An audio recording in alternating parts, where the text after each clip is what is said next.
Friends, అతి తక్కువ oil అండి. ఒక బ్రష్ అంటే కింద రాసి పైన ఒక బ్రష్ రాయాలండి ఆయిల్తోని.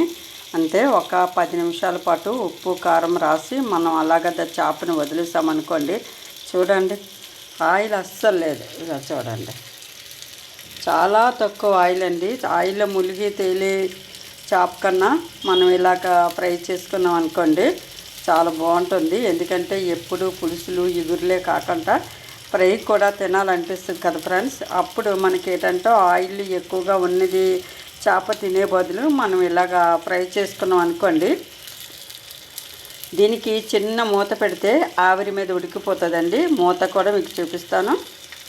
ఇదిగోండి ఫ్రెండ్స్, ఇలాగా మూత పెట్టేయడమే. ఈ ఆవిరికి చక్కగా దుంపలా ఉడికిపోతుంది. తిరిగేసుకుందామా? మరి తిరిగేసుకున్నామండి. మరొకసారి మూత పెడదాం. పెట్టేసాం ఫ్రెండ్స్. మూత తీసి చూద్దాం. మరి చూసారా ఎలాగ ఉడికిపోయిందో చేప? అబ్బా, సూపర్గా ఉడికిపోయిందండి.